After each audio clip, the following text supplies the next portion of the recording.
Liza Soberano kumalas na daw sa management ni James Reid na careless. Nako, gaano nga ba ito katotoo? Dahil ayon nga sa isang episode ng Marites University na kung saan ang pinaka-main host ay si DJ Jaiho. Yung topic nila doon, si Liza Soberano, at ayon nga sa kanya, ayon po sa aking very reliable source, ang chika nga raw po ay wala nga raw po itong si Liza under the management of Careless and also even kay James Reid. Wala na raw. Dagdag pa niya, parang ang sabi sa Careless, hindi na siya minamanage kung hindi tita niya na ulit ang nagmamanage sa kanya. Huh?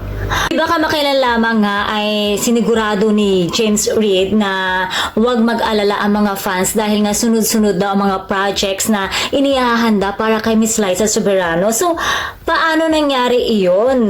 Dahil nga diba nagkaroon nga ng controversy nga nung nahuli itong pinaka-head na, or CEO nila na si Jeffrey O, na kung saan nga ay nahuli ito dahil nga sa wala siyang maipakita mga legal documents na po pwede siyang magpatakbo ng business dito sa Pilipinas. Dahil kung sakali man nga na ito ay totoo, balik Star Magic na nga kaya siya at babalik na nga kaya siya sa dati niyang manager na si OG Diaz. Ano nga kaya ang magiging reaction dito ni Mama Ogs? Kaya naman ituloy-tuloy pa rin niya at ipupursu pa rin niya ang kanyang Hollywood career.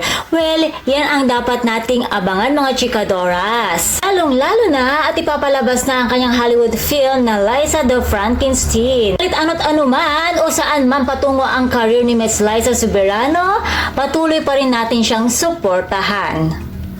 And that's all for now mga chikadoras. Please don't forget to watch, like, share, and subscribe my channel. Thank you for watching. Bye!